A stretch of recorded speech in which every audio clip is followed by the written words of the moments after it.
Maintenant que nous nous retrouvons, je crois que ce qui s'est passé entre 36 et 45 ne pourra plus se reproduire. Nous voulons simplement être des Allemands. Deutschland, Deutschland über alles, tout ça c'est de l'histoire ancienne. Les pompiers de Bad Harzburg, ex-RFA, et de Ilsenburg, ex-RDA, n'ont pas attendu le 3 octobre pour se réunifier. Depuis le mois de janvier, ils manœuvrent ensemble. Aujourd'hui, séance de formation pour les cadets. En orange, ceux de l'Ouest, en kaki, ceux de l'Est. Après 40 années de séparation, il faut maintenant combler les différences. Le matériel de l'Est est vétuste, peu performant, mais maintenant, on appartient au même corps, on est solidaires. Ici, on s'entraide. On est entre pompiers, on est chez nous. Ah oui, tout à fait. Voilà, regardez, c'est toujours comme ça que ça se passe. C'est simple. C'est évident que ça ne pouvait pas se passer autrement. Entre nous, on sera toujours solidaires. Ouais, c'est sûr. Qu'est-ce que vous pensez pouvoir vous apporter mutuellement ? Moi, je peux peut-être répondre. Nous, à l'Ouest, on peut vous faire progresser sur le premier secours, parce que chez vous, dans ce domaine, vous avez pris du retard. Ah ouais. Nous avons à apprendre les uns des autres, et ça, pour notre peuple, c'est bien. Les pompiers d'Ilsenburg ont des problèmes. Leur compresseur de mousse carbonique est en panne. Leur camion ne démarre plus, il faut dire qu'il date de 1940. Mais déjà, ils ont trouvé un système pour se brancher sur le Mercedes de l'Ouest. Nous sommes au centre de l'Allemagne, dans le massif de l'Harz. Les deux villes sont distantes de 10 km. À l'est, Ilsenburg, 10 000 habitants, une ville plutôt rurale avec quelques usines métallurgiques et textiles. De l'autre côté de l'ancien rideau de fer, à l'ouest, Bad Harzburg, 20 000 habitants, ville thermale, touristique, une ville riche où vivent beaucoup de retraités.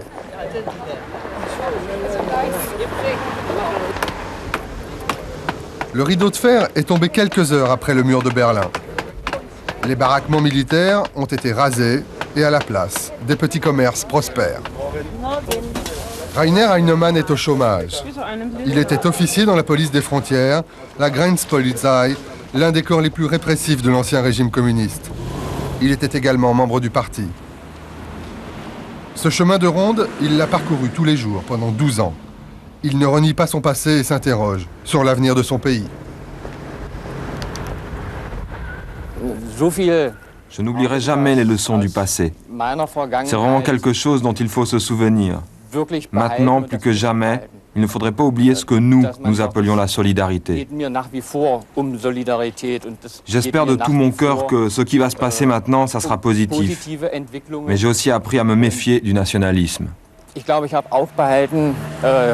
Dass Nationalismus nicht gut ist. Also, ich glaube, viele Nous, les anciens officiers de la police, nous ne sommes pas prêts d'oublier les valeurs positives que l'on nous a inculquées. Nous avions su tirer les leçons du nazisme, et ça, je ne l'oublierai pas. Eben die Auseinandersetzung mit der Nazizeit. Ich vergesse das auch nicht.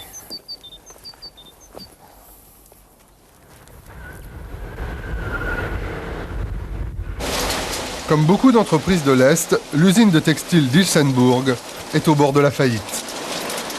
Un des rares ateliers encore en activité produit des pullovers pour l'Union soviétique. Une commande passée il y a 1 an et demi. On produit à perte, mais au moins on produit et on ne ferme pas. La directrice, Carola Eisenkratzer, elle nous présente sa collection d'hiver. Elle a essayé de moderniser ses modèles pour plaire au marché occidental. Vous croyez que vous avez encore une chance ? Oui, nous y croyons. Il faut surtout que nous fassions connaître notre marque, faire savoir que nous existons aux consommateurs, car ce que nous produisons est de bonne qualité. Nous utilisons des matières de première qualité, des tissus modernes, et nos prix sont très intéressants.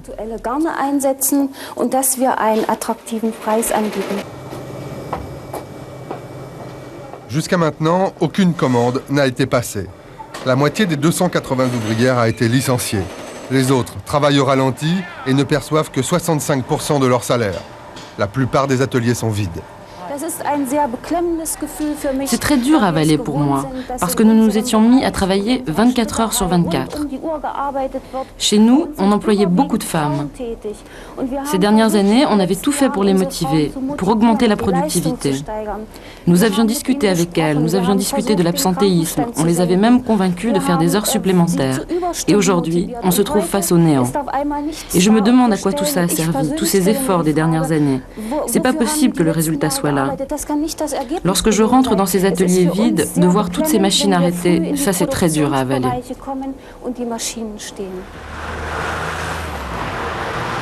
À l'ouest, le quotidien local de Bad Harzburg. Il appartient au grand groupe de presse Matzak. Rainer Langwald en est le rédacteur en chef. Il a vécu longtemps à l'Est. En 1960, il a fui vers la RFA. Pour son groupe, il a créé un journal à l'Est. Chaque jour, il fait la navette entre les deux rédactions qu'il dirige de son téléphone portable. Les réseaux des deux Allemagnes ne sont pas encore raccordés. J'ai essayé de tenir compte des problèmes économiques et psychologiques des gens de l'Est et je m'y suis adapté. Concrètement, ici, ils avaient besoin d'informations libres. Ils n'avaient pas de Deutschmark pour acheter les journaux de l'Ouest. Alors, au début, nous avons vendu notre journal en acceptant d'être payés dans leur monnaie, en marque Est. J'ai toujours essayé d'expliquer que les gens de RDA, ce sont eux qui ont vraiment perdu la guerre et qui en ont souffert toutes les conséquences. Alors que nous, à l'Ouest, on pouvait vivre dans la prospérité. Et maintenant, je suis vraiment heureux parce que nous, à Bad Harzburg, on est maintenant au centre de l'Allemagne.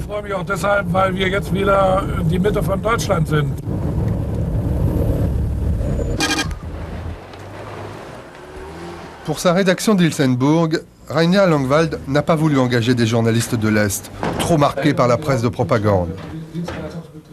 Mais il tenait absolument à prendre des gens d'ici. Selon lui, ils sont mieux placés pour comprendre la réalité locale. Ils viennent d'autres horizons professionnels. Rainer Langwald les forme peu à peu au métier du journalisme à l'occidental.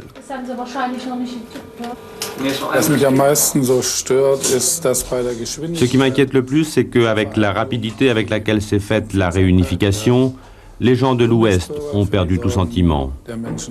Il n'y a plus que les affaires qui comptent.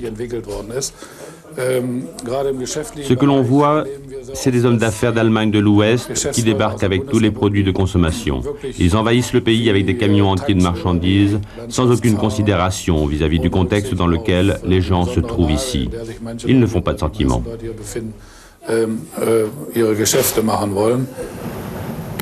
Le massif de l'Harz, réunifié, est devenu un but de promenade pour des centaines de milliers d'Allemands. Ceux de l'Ouest découvrent l'autre Allemagne, un peu comme on visite un musée. Le week-end, ils convergent tous vers le sommet du Brocken. Cité par Goethe et tous les grands écrivains allemands, le Brocken est un lieu symbolique. Pendant 40 ans, il était interdit à la population. Les soviétiques l'avaient annexé pour y installer leur station d'écoute qui espionnait l'Europe occidentale. Il ne reste plus qu'une poignée de soldats de l'armée rouge, cantonnés dans leur baraquement. Hans Stinov, allemand de l'Est, fait fortune. Il est le seul à avoir obtenu une licence pour installer ici un commerce. Il a racheté une cantine roulante à l'armée et vend en moyenne 5000 bols de soupe par jour. Faut-il avoir peur de la nation allemande ? Non, il n'y a vraiment pas de quoi.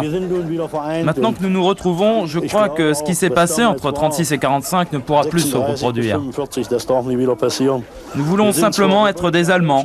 Et il n'y a vraiment pas de quoi s'inquiéter. Non, je ne vois vraiment pas pourquoi. Deutschland über alles, tout ça c'est de l'histoire ancienne. Il s'agit tout simplement de la grande nation allemande. Et c'est vraiment ça qui est épatant avec la réunification des deux Allemagnes.